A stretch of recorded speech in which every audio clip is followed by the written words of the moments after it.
Hello students, welcome to my channel. हम chapter कर रहे हैं eigen values and Cayley Hamilton theorem. इसमें हम इंपॉर्टेंट क्वेश्चंस डिस्कस कर रहे हैं। तो एक पीवाईक्यू है जो मैं आपको यहाँ पे करवाने वाली हूँ। देखिए, इस टाइप के क्वेश्चन आपको एग्जाम में आते हैं। मैट्रिक्स अलग हो सकता है, ठीक है। तो इसमें ये क्वेश्चन को करने के बाद हम बहुत सारे क्वेश्चन इसमें से कवर कर लेंगे। बहुत सारे चैप्टर के 3 एक्सरसाइजेज इसमें से कवर हो जाएंगे। तो इस क्वेश्चन को ध्यान से देख लेना और मैं आपको बता दूंगी कि किस किस फॉर्म में आपको क्वेश्चन आ सकते हैं, ठीक है। पहले हम स्टार्ट करते हैं। मैं आपको बताती हूँ कि किस किस फॉर्म में इसके क्वेश्चंस आते हैं। तो पहले हम देखते हैं इसमें क्या गिवन है। Determine the eigen values and eigen vector of the matrix, ठीक है। आपको इस मैट्रिक्स की आइगन वैल्यूज निकालनी है और आइगन वेक्टर्स निकालने हैं। Is it diagonalisable? तो इसको कैसे करेंगे, देखिए सॉल्यूशन देखते हैं। सबसे पहले आप अपना ए मैट्रिक्स लिख लीजिए जो आपको गिवन है। ए इज इक्वल टू, क्या मैट्रिक्स आपको गिवन है? 3 1 1 2 4 2, 3 1 1 2 4 2 1 1 3, ये मैट्रिक्स आपको गिवन है, ठीक है। अब एक तो क्वेश्चन आपको ये पूछ लिया गया कि इसकी आइगन वैल्यूज निकाल दो और इसके आइगन वेक्टर्स निकाल दो। आइगन वैल्यूज और आइगन वेक्टर निकालने के लिए आपको किस चीज़ की ज़रूरत है? इसकी कैरेक्टरिस्टिक इक्वेशन की ज़रूरत है, ठीक है। तो characteristic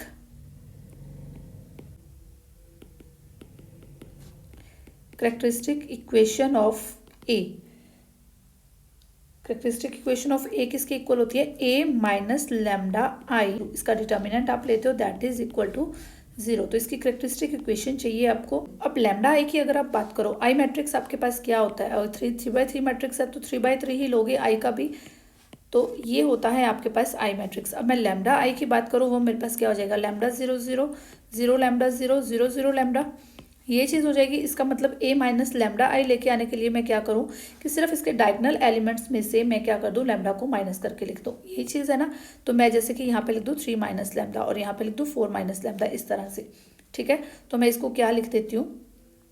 3 minus lambda, 4 minus lambda और यहाँ पे 3 माइनस लैम्डा। डायगोनल एलिमेंट्स को मैंने लिख लिया। This is equal to 0।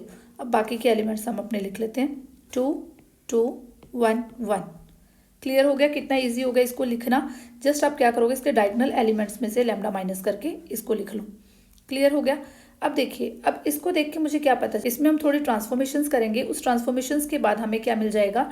इसकी इक्वेशन निकालना इजी हो जाएगा। तो इसके ट्रांसफॉर्मेशंस में ये देखिए, 3 माइनस लैम्डा अगर मैं +2 कर दूँ +1 कर दूँ तो ये मेरे पास हो जाएगा 6 माइनस लैम्डा।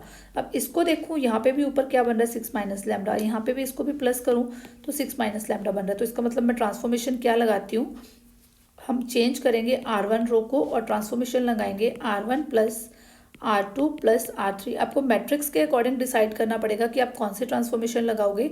यहाँ पे आपके पास आ जाएगा 3 माइनस लैम्डा +2 + 1, 3 + 2 5 और 6, ये आ जाएगा आपके पास 6 माइनस लैम्डा, ठीक है। देन अगेन आप इसको चेंज कर रहे हो रो 1 को, तो ये 4 1 5 और 6, ये आपके पास आ जाएगा 6 माइनस लैम्डा। 3 और 2 5 और 1 6, ये अगेन आपके पास आ गया 6 माइनस लैम्डा। और बाकी की रोज आप ऐसे ही लिख लोगे, 4 minus lambda 2 1 1 3 minus lambda, determinant is equal to 0, ठीक है।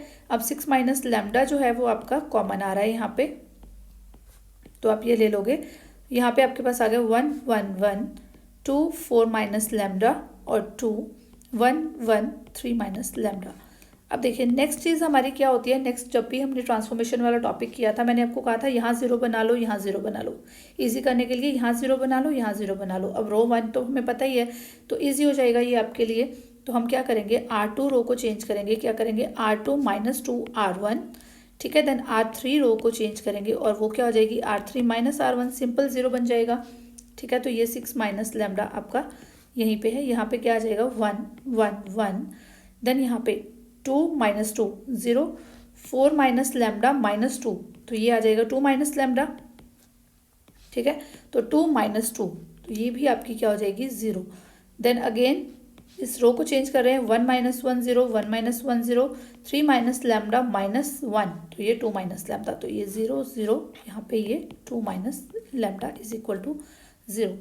अब यहाँ पे आप बात करो तो ये जिस टाइप का मैट्रिक्स बना है, तो इसमें क्या हो जाएगा? ये आपकी जो इसकी प्रोडक्ट होगी वही डिटर्मिनेंट हो जाएगा। तो ये क्या बनेगा? 6 माइनस लैम्डा और साथ में आपके पास 2 minus lambda square is equal to 0। 6 minus lambda 2 minus lambda 2 minus lambda is equal to 0 means lambda की वैल्यू आपके पास आ गई 2, 2 एंड 6। लैम्डा की वैल्यू आपके पास क्या आ गई 2, 2 एंड 6।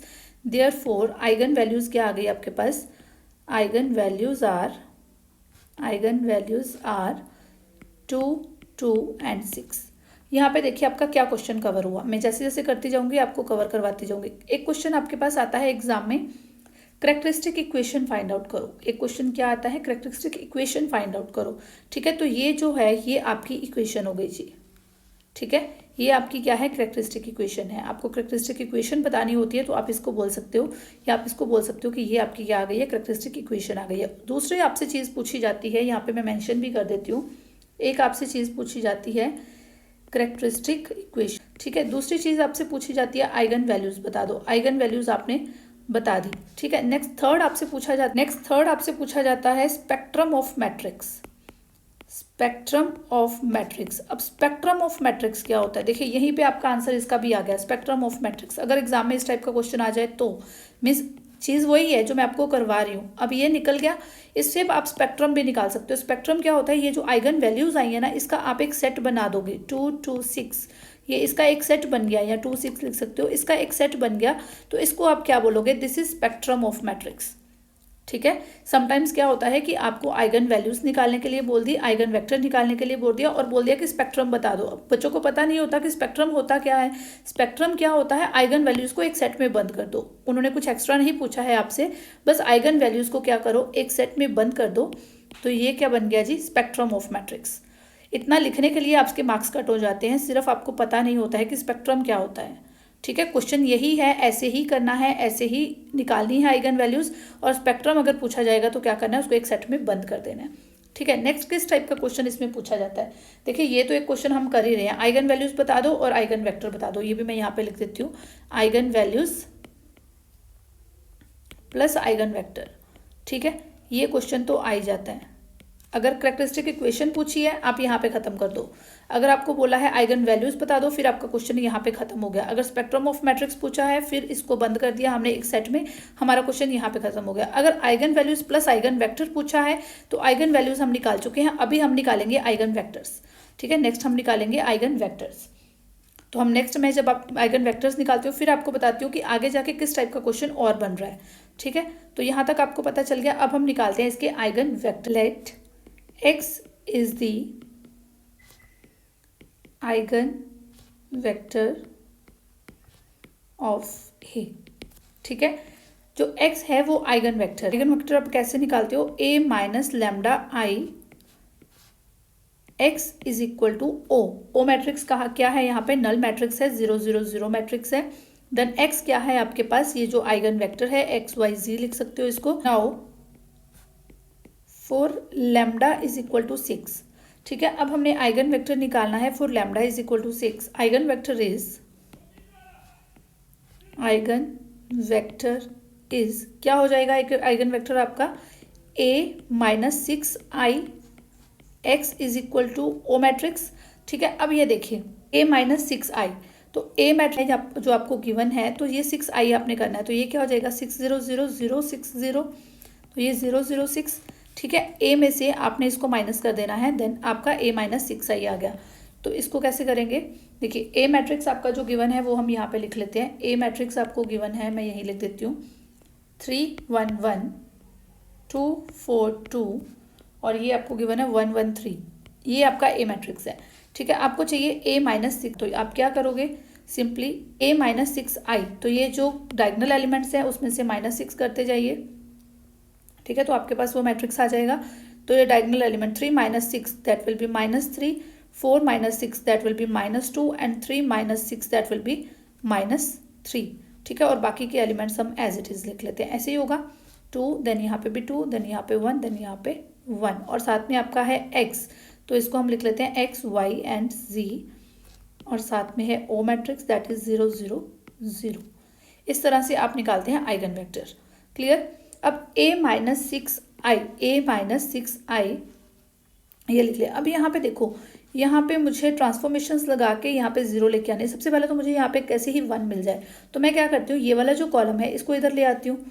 ठीक है, तो मैं सबसे पहले क्या करती हूँ, ट्रांसफॉर्मेशन लगाती हूँ, c C1 को मैं इंटरचेंज कर लेती हूँ C3 के साथ, ठीक है। C1 को मैंने इंटरचेंज कर दिया C3 के साथ, तो ये ट्रांसफॉर्मेशन से मेरे पास आ गया 1 2 एंड -3, देन मेरे पास आ गया 1 -2 1, देन -3 2 1, क्लियर। और साथ में मेरे पास आ गया x y एंड z, और ये किसके इक्वल है, दैट इज इक्वल टू 0 0 0,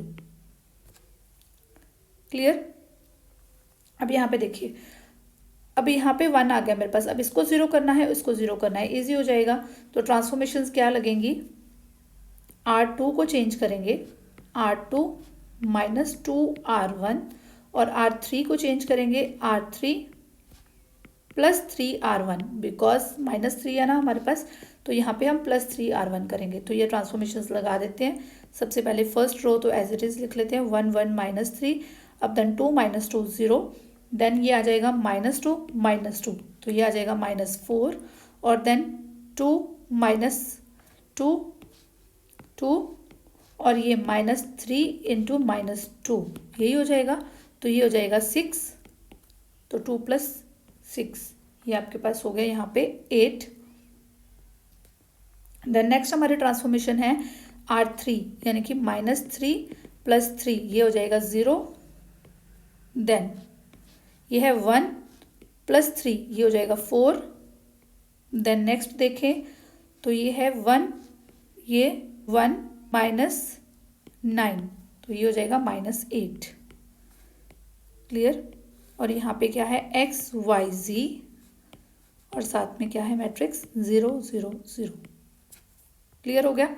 अब यहाँ पे इन दोनों रोज को देख के मुझे क्या नज़र आ रहा है कि अगर मैं R3 + R2 कर दूँ तो ये नीचे वाली रो R3 तो मेरी चेंज ही हो रही है, तो मैं ट्रांसफॉर्मेशन क्या लगाऊंगी, R3 को चेंज करूंगी, R3 + R2 कर देती हूँ, ठीक है।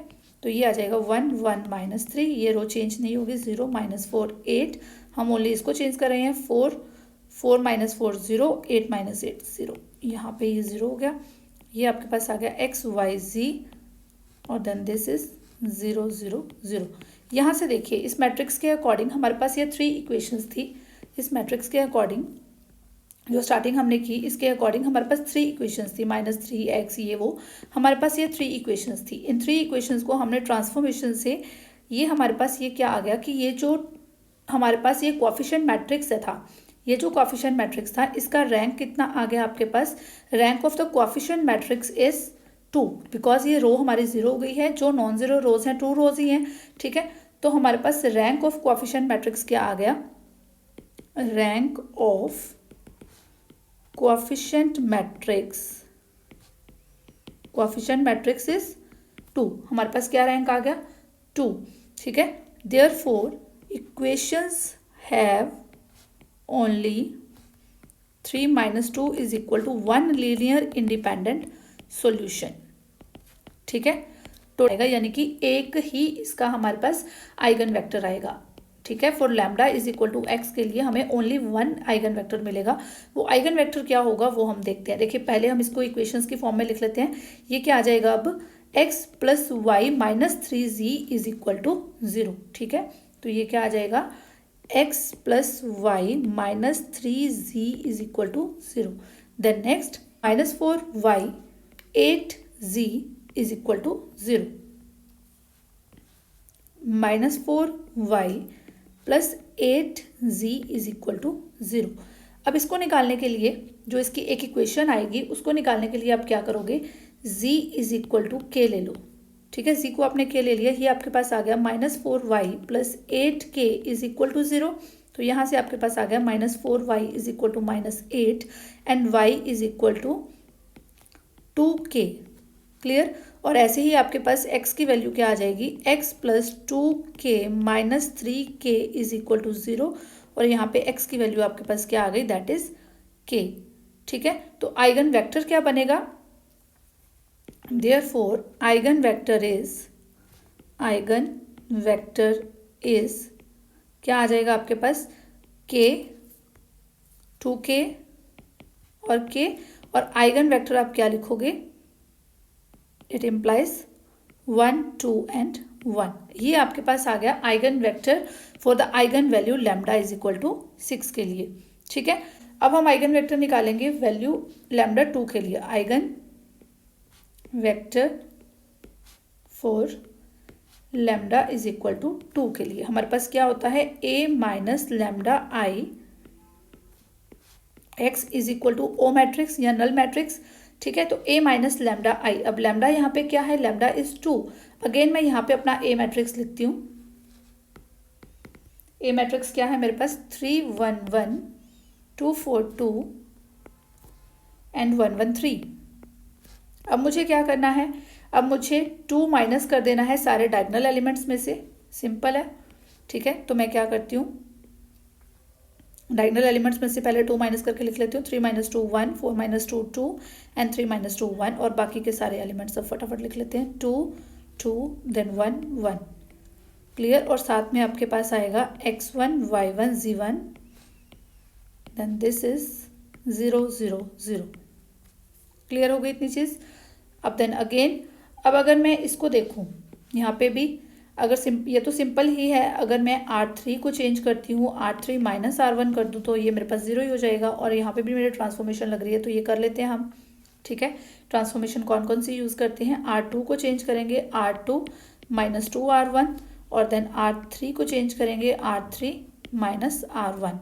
ठीक है, तो ये आपके पास आ गया 1 1 1, ये 2 - 2 0 0 0 देन अगेन 0 0 0।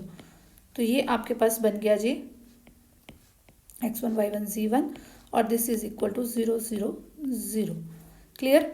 अब ये आपके पास क्या बन गया, ये जो मैट्रिक्स आया है कोएफिशिएंट मैट्रिक्स, ये जो कोएफिशिएंट मैट्रिक्स आया है, coefficient matrix is of rank 1 only. ठीक है, बिकॉज ये 2 रोज तो 0 ही होगी, एक ही रो बची है, तो इसका मतलब क्या हो गया कि इसका रैंक क्या है, 1 है। ठीक है, now coefficient matrix is of rank 1, therefore equations have 3 - 1 that is equal to 2 solutions। ये जो इक्वेशन आई है इसके कितने सॉल्यूशंस आएंगे, कितने आइगन वेक्टर्स आएंगे, 2 आइगन वेक्टर्स आएंगे। हमारे पास इक्वेशन क्या आई है, x1 + y1 + z1 that is equal to 0। y1 को एक बार k ले लेंगे और z1 को 0 ले लेंगे, और दूसरे के लिए क्या करेंगे, y1 को 0 ले लेंगे और z1 को क्या ले लेंगे, k ले लेंगे, z1 को k ले लेंगे। अब इसके लिए y1 k के लिए और z1 0 के लिए x की वैल्यू क्या आ जाएगी, x1 + k + 0 is equal to 0, और x1 की वैल्यू क्या आ गई आपके पास, -k। ऐसे ही इसके लिए क्या आ जाएगी, x1 + 0 + k is equal to 0, और x1 की वैल्यू क्या आ गई आपके पास, -k। तो आइगन वेक्टर सबके लिए देख लेते हैं। इसके लिए आइगन वेक्टर क्या बन जाएगा, इसके लिए आइगन वेक्टर आपका बन गया -k, और यहाँ पे है k और यहाँ पे 0, तो आइगन वेक्टर क्या आया, -1 1 0। ठीक है, और यहाँ पे दूसरे वैल्यू के लिए देख लेते हैं। यहाँ पे x1 की वैल्यू है -k, और y1 की वैल्यू है 0, और z1 की वैल्यू है k इज इक्वल टू -1 0 1। ठीक है, therefore eigen vectors for lambda is equal to 2r। कौन कौन से आइगन वेक्टर्स आ गए आपके पास, -1 1 0, और दूसरा आइगन वेक्टर्स क्या आया है आपके पास, -1 0 1। ठीक है, अब यहाँ पे एक क्वेश्चन आपका कवर हो गया। आपको पूछा गया था आइगन वैल्यूज और आइगन वेक्टर। ठीक है, आइगन वैल्यूज और आइगन वेक्टर्स पूछे गए थे। एक आइगन वेक्टर आपने पहले निकाल दिया, ये वाला 1 2 1 यहाँ पे, और एक आइगन वेक्टर आपने ये वाला निकाल दिया। ठीक है, 2 आइगन वेक्टर आपके ये वाले निकल गए, यानी कि आपके पास 3 आइगन वेक्टर्स आ गए। ठीक है, अब देखिए, अब क्वेश्चन किस टाइप से आता है, अगेन मैं आपको ये चीज़ बताती हूँ। पहले मैंने आपको बता दिया कि एक क्वेश्चन आता है कि आइगन वैल्यूज और आइगन वेक्टर निकाल दो, जैसे हमें अभी पूछा गया था, आइगन वैल्यूज और आइगन वेक्टर हमने निकाल दिया। अब नेक्स्ट हमसे पूछा गया है, यहाँ पे देखिए इस क्वेश्चन में भी यही चीज़ पूछी गई है। यहाँ पे देखिए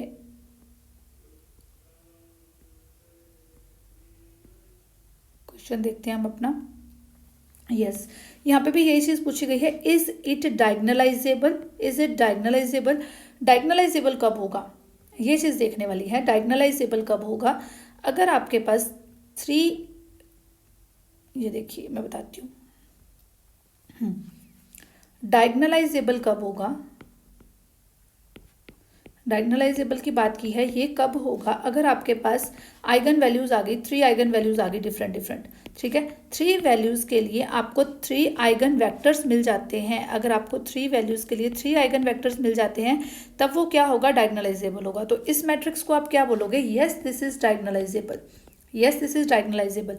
बट अगर समटाइम आपके पास क्या होता है, जैसे अभी अभी यहाँ पे हमारे साथ हुआ था, यहाँ पे देखिए हमें ये लैम्डा इज इक्वल टू 6 के लिए हमारे पास सिर्फ एक ही लीनियर इंडिपेंडेंट सॉल्यूशन आया था, ठीक है, ओनली 1 आया था। अगर हमारे पास लैम्डा इज इक्वल टू 2 के लिए भी यहाँ पे ओनली 1 हमें आइगन वेक्टर मिलता, तो हमें टोटल कितने आइगन वेक्टर मिलते हैं, 2 आइगन वेक्टर मिलते हैं। तो हम इसको हम बोल ही नहीं सकते थे कि डायगोनलाइजेबल है। तो हम क्या बोलते हैं, no this is not diagonalisable because it has only 2 eigen vectors, ठीक है। अब यहाँ पे हमें 3 आइगन वेक्टर्स मिल गए हैं, तो ये क्या है, ये डायगोनलाइजेबल है। अगर डायगोनलाइजेबल है, अब जस्टिफाई करने के लिए बोला हुआ है, ठीक है, हम यहाँ पे नहीं छोड़ सकते, yes this is diagonalisable, yes this is diagonalisable.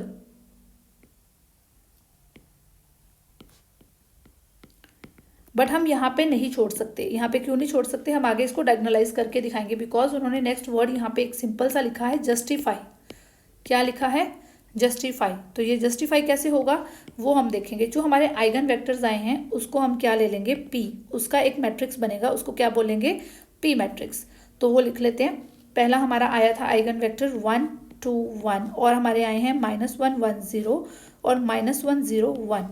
अब हमें करना क्या है, ये जो आइगन वेक्टर हमारा आ गया है, ये जो आइगन वेक्टर्स का एक सेट बन गया है पी, इस पी सेट को हम क्या बोलते हैं। देखिए इस टाइप का क्वेश्चन भी आता है, क्वेश्चंस देखते जाना कौन कौन से बन रहे हैं एक क्वेश्चन में से, इस टाइप का क्वेश्चन भी आएगा।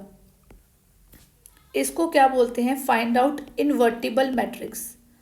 इनवर्टिबल मैट्रिक्स, सिंपली आपको बोल दिया जाए कि इनवर्टिबल मैट्रिक्स निकाल दो, ठीक है। जैसे मैंने आपको आइगन वैल्यूज के बाद बताया था कि आपको बोल दिया जाए कि स्पेक्ट्रम निकाल दो, ठीक है। अगर आपको बोल दिया जाए स्पेक्ट्रम निकाल दो, आपने उसको मैट्रिक्स एक सेट में बंद कर दिया, वो स्पेक्ट्रम बन गया। अब आइगन वैल्यूज आपने निकाल ली, ठीक है, आइगन वेक्टर्स आपने निकाल लिए, इसको आपने एक मैट्रिक्स में बंद कर दिया, तो ये क्या है, invertible matrix.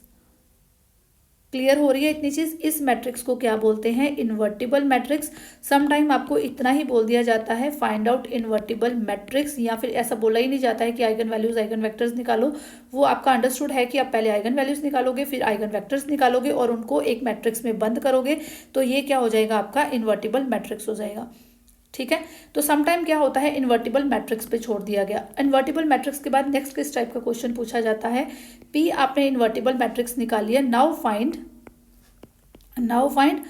P inverse A P, diagonalize the matrix A को डायगोनलाइज करने के लिए बोल दिया, वो उसका प्रोसेस भी सेम रहेगा। क्या करोगे आप, इन्वर्टिबल मैट्रिक्स निकालोगे, जो हमने ये वाला निकाल लिया। अब हमें क्या करना है, पी का इन्वर्स निकालना है। ये जो पी मैट्रिक्स आया है इसका हम क्या निकालेंगे, इन्वर्स निकालेंगे, ठीक है। उसके बाद पी इन्वर्स को ए से और देन पी से मल्टीप्लाई करेंगे, फिर हमारे पास एक डायगोनल मैट्रिक्स आएगा, ठीक है। फिर हमारे पास क्या आएगा, डायगोनल मैट्रिक्स आएगा। या फिर सिंपली क्या पूछ लिया जाता है, एक मैट्रिक्स दे दिया, कोई भी ए मैट्रिक्स दे दिया, जैसे अभी आपको दिया हुआ था, तो ये मैट्रिक्स है, इसको आप क्या कर दो, डायगोनलाइज कर दो, इसको आप क्या कर दो, डायगोनलाइज कर दो। अब डायगोनलाइज करने के लिए वो सारा कुछ आपको, सारा प्रोसेस सेम करना पड़ेगा। आपको क्या फाइंड आउट करनी पड़ेगी, इसकी आइगन वैल्यूज फाइंड आउट करनी पड़ेगी, उसके बाद आइगन वेक्टर फाइंड आउट करना पड़ेगा। आइगन वेक्टर लेके आने के बाद आपके पास इन्वर्टिबल मैट्रिक्स आ जाएगा। इन्वर्टिबल मैट्रिक्स का आप इन्वर्स निकालोगे, उसके बाद उसको ए से और देन पी से इसको मल्टीप्लाई करोगे, और तब आपके पास क्या आएगा, डायगोनल मैट्रिक्स आएगा। क्लियर होगी इतनी चीज। किस टाइप के क्वेश्चंस पूछे जाते हैं, डायगोनलाइज पूछ लिया गया, आपको पूछा ही नहीं गया आइगन वैल्यूज आइगन वेक्टर निकालो, आपको पता होना चाहिए डायगोनलाइज कैसे होगा। पहले आइगन वैल्यूज चाहिए, फिर आइगन वेक्टर्स चाहिए, आइगन वेक्टर्स आएंगे तो एक इन्वर्टिबल मैट्रिक्स बनेगा। जब इन्वर्टिबल मैट्रिक्स बन जाएगा तो मैं उसका इन्वर्स निकालूंगी, उसका इन्वर्स निकालने के बाद देन मैं क्या करूंगी, उनको मल्टीप्लाई करूंगी, और तब मेरे पास वो चीज़ जो है वो डायगोनलाइज हो जाएगी। होगी इतनी चीज। कितने टाइप के क्वेश्चंस एक में ही बन रहे हैं, सिर्फ एक इस क्वेश्चन को कर लेना, बिकॉज मैट्रिक्स तो वैसे ही आपको अलग अलग किसी भी टाइप का आ सकता है, बस इस चीज को ध्यान से देख लेना कि क्या क्या चीजें इसमें से पूछी जा सकती हैं। इन्वर्टिबल मैट्रिक्स क्या होता है, कैसे निकालोगे, सिंपली बोल दिया इन्वर्टिबल मैट्रिक्स निकाल दो। अब बोलोगे कैसे निकालेंगे, पहले आइगन वैल्यूज निकलेंगी, आइगन वेक्टर्स निकलेंगे, फिर निकलेगा इन्वर्टिबल मैट्रिक्स। क्लियर। चलिए अब हमें निकालना है इसका इन्वर्स। अब आप सबको पता है कि पी का इन्वर्स आप कैसे निकालोगे। पी इन्वर्स किसके इक्वल होता है, adjoint of A upon determinant of A. A inverse किसके इक्वल होता है, adjoint of A upon determinant of A. तो P inverse means adjoint of P and determinant of P. तो सबसे पहले हम निकालते हैं डिटर्मिनेंट ऑफ पी। तो डिटर्मिनेंट ऑफ पी किसके इक्वल आ जाएगा, दिस इज इक्वल टू 1, यहाँ से ये कैंसिल आउट, 1 माइनस 0, तो यानी कि ये 1। देन यहाँ पे ये हम माइनस लेते होते हैं, यही होता है प्लस माइनस देन प्लस, तो ये माइनस का लेते हैं, तो ऑलरेडी माइनस है तो +1 ले लेंगे। तो यहाँ पे ये कैंसिल आउट, ये 2 माइनस 0, तो ये आ जाएगा 2, देन -1, ये 0 और ये 1, तो ये आ जाएगा -1। तो ये आपके पास इसका डिटर्मिनेंट क्या आ जाएगा, 1 + 2 + 1 that is equal to 4। Determinant क्या आ गया आपके पास, दैट इज इक्वल टू 4। अब आपको चाहिए क्या, पी डिटर्मिनेंट आपने निकाल लिया, अब आपको चाहिए एडजॉइंट पी, तभी आपका इन्वर्स निकलेगा। तो आपको एडजॉइंट पी चाहिए। एडजॉइंट पी निकालने के लिए क्या करते हैं, देखिए एडजॉइंट पी। एडजॉइंट पी के लिए एक ट्रिक देखिए, आपके पास मैट्रिक्स क्या है, पहले वो मैट्रिक्स हम यहाँ ले लेते हैं। 1 -1 -1 यहाँ लिख लेते हैं अलग से, 1 -1 -1, 2 1 0 1 0 1, 2 1 0 1 0 1, ये मैट्रिक्स है मेरे पास। इसका मुझे एडजॉइंट निकालना है। 3x3 मैट्रिक्स का ट्रिक देखना एडजॉइंट निकालने का। सेंटर को देख लो, पहले पहले किसको देखो, सेंटर को देखो। तो आप सेंटर को यहाँ लिख लो, ठीक है। अब सेंटर से नीचे चले जाओ 0, अब इस 0 से सबसे ऊपर चले जाओ, 0 के बाद सबसे ऊपर चले जाओ -1, अब -1 से वापस इसी पे आ जाओ 1। क्लियर हुआ। पहले इसको उठाया सेंटर को, सेंटर से नीचे आए, नीचे से सबसे ऊपर चले गए, देन ऊपर से अगेन नीचे आ गए, बस ये लिख दिया, ठीक है। अब इस 0 को उठा लो, राइट साइड चले जाओ, राइट साइड गए आपके पास आई 0, फिर उसके नीचे आ जाओ, फिर सबसे ऊपर चले जाओ, फिर वापस नीचे आ जाओ। देन अब उठाओ इस नंबर को, इससे नीचे आ जाओ, 1 आ गया, पहले इस नंबर को लिखा, देन नीचे आ गए 1 आ गया, देन यहाँ से सबसे ऊपर चले गए, फिर 1 आ गया, देन लास्ट में फिर वापस आ गए। ऐसे ही किया ना, ऊपर से नीचे आए, नीचे से यहाँ ऊपर चले गए, देन ऊपर से यहाँ नीचे आ गए 2 पे। अब ये जो फर्स्ट रो लिखी है ना आपने, इसको दोबारा लिख लो, 1 0 -1 1। लो जी, हो गया काम। एडजॉइंट पी आने वाला है, देखिए एडजॉइंट पी क्या होगा, इन दोनों को करो। एडजॉइंट पी की फर्स्ट टर्म आपके पास आएगी, फर्स्ट एलिमेंट यहाँ पे ये हो जाएगा 1 -0, तो ये आ गया 1। देन नेक्स्ट देखो, अब इन दोनों को -1, ये 0, देन ये 1, तो ये आ जाएगा 1। देन नेक्स्ट देखो इन दोनों को, ये 0, ये +1, ये 1। क्लियर हो रहा है। अब इन दोनों को देखो, 0 -2, तो ये -2। देन नेक्स्ट देखो इन दोनों को, 1 + 1, ये आ गया 2। नेक्स्ट देखो इन दोनों को, -2 0, तो ये आ जाएगा -2। नेक्स्ट देखो 0 -1, तो ये -1। नेक्स्ट देखो इन दोनों को, -1 0, तो ये आ जाएगा -1। अब देन इनको देखो, 1 + 2, तो ये कितना हो गया 3। ये आ गया जी आपका एडजॉइंट पी। हो गया एडजॉइंट पी। इतना ही इजी होता है एडजॉइंट पी को फाइंड आउट करना, अगर आप इस ट्रिक को यूज करते हो। हो गई इतनी चीज। अब आपको क्या चाहिए, पी इनवर्स। पी इनवर्स किसके इक्वल होता है, adjoint P upon determinant of P. Adjoint P upon determinant of P, तो ये किसके इक्वल आ जाएगा, डिटर्मिनेंट क्या है 4, तो 1/4, साथ में आप लिख दोगे एडजॉइंट पी, ये है -2 2 -2 -1 -1 3। ये लीजिए, ये आपके पास आ गया पी इनवर्स। अब मैंने आपको नेक्स्ट स्टेप में क्या कहा था, अब क्या करोगे, पी इनवर्स ए पी। क्या करोगे, P inverse A P. P inverse क्या आया है 1/4, 1 1 1 -2 2 -2 -1 -1 3। ए की ए मैट्रिक्स क्या है आपके पास, ए मैट्रिक्स हम यहाँ पे लिख लेते हैं 3 1 1 2 4 2 और देन नेक्स्ट है 1 1 3, ठीक है। और पी मैट्रिक्स क्या आया था, हमने भी यहाँ पे लिखा था ये वाला 1 2 1 -1 1 0 -1 0 1। ये मैट्रिक्स भी हम यहाँ लिख लेते हैं 1 2 1 -1 1 0 -1 0 1। ये आपके पास आया था पी मैट्रिक्स। अब हम इन तीनों को मल्टीप्लाई करेंगे और हमारे पास एक डायगोनल मैट्रिक्स आएगा। 1/4। तो फर्स्ट मैट्रिक्स एक बार मैं ऐसे ही लिख लेती हूँ, उन दोनों को मल्टीप्लाई करती हूँ, -2 2 -2 -1 -1 3। अब इनको मल्टीप्लाई करो, यहाँ पे ये फर्स्ट रो लेनी है और ये कॉलम लेना है। ये आपके पास आ जाएगा 3 + 2 + 1 3 3 + 2 5 और 1 6। तो ये आपके पास आ गया 6। देन -3 + 1 -2, ये +0, तो ये आपके पास आ गया -2। देन ये -3 + 0 + 1 -3 + 0 + 1 दैट विल बी -2। देन हम यहाँ पे चेक करते हैं 2 2 + 8 10 + 2 12। then -2 + 4 that is 2, then +0 that is 2। then next -2 + 0 + 2 that will be 0।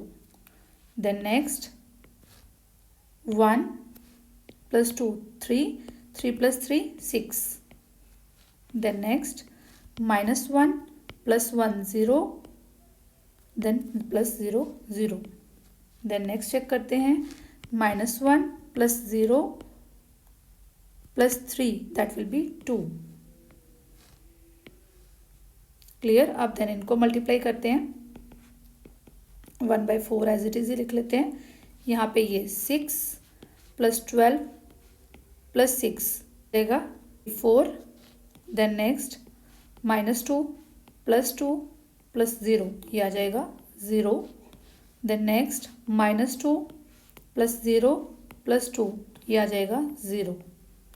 Then next -12, ये आ जाएगा +24, ये -12 -12 + 24 -12, ये आ जाएगा 0। तो यहाँ पे ये 0। 2 × -2, ये आ जाएगा 4। देन ये +4, देन ये -0, तो ये आ जाएगा 8। देन नेक्स्ट ये आ जाएगा 4, देन ये +0, देन ये -4, तो ये आ जाएगा आपके पास 0। देन नेक्स्ट चेक करते हैं -6, देन -12, देन ये -18 +18, तो ये आ जाएगा 0। देन नेक्स्ट चेक करते हैं 2 -2 + 0, तो ये भी आ गया आपके पास 0। देन नेक्स्ट चेक करते हैं 2 -0, ये 6, तो ये आपके पास आ गया 8। ठीक है। तो यहाँ पे देखिए, इसको देख के ही आपको पता चल रहा है कि ये मुझे एक डायगोनल मैट्रिक्स मिल गया है। 4 से मैं डिवाइड कर दूँ इसको फटाफट, तो ये मेरे पास आ गया 6 0 0 0 2 0 0 0 2। तो ये मुझे मिल गया एक डायगोनल मैट्रिक्स। ठीक है। तो मैंने बोल दिया था कि ये डायगोनलाइजेबल है, और जस्टिफाई करने के लिए मैंने इसको निकाल के भी दिखा दिया कि कैसे ये डायगोनलाइजेबल है। क्लियर। या तो आपको पूछ लिया जाएगा कि डायगोनलाइज कर दो, तो डायगोनलाइज करने के लिए बोला है तब भी आप ऐसे ही करोगे, डायगोनलाइजेबल पूछा गया है तब भी आप ये सारा स्टेप करोगे। ये चीज़ आपको क्लियर हो गई है कि किस टाइप के क्वेश्चंस जो है वो आपको पूछे जाते हैं। ठीक है। या फिर आपको सिंपली पूछ लिया जाएगा कि एक इन्वर्टिबल मैट्रिक्स बता दो। इन्वर्टिबल मैट्रिक्स क्या होगा? इन्वर्टिबल मैट्रिक्स पी होगा। और पी मैट्रिक्स क्या होता है? पी इज मैट्रिक्स कौन सा होता है? ये जितने भी सारे आइगन वैल्यूज हमारे पास आइगन वेक्टर्स आते हैं उसका मैट्रिक्स होता है पी, इन्वर्टिबल मैट्रिक्स। उसके बाद आप क्या निकालते हो? पी इनवर्स ए पी निकाल दो। ये चीज़ पूछ ली जाती है कि पी इनवर्स ए की वैल्यू फाइंड आउट कर दो। क्लियर। तो ये डायगोनल मैट्रिक्स हमारे पास आ जाता है।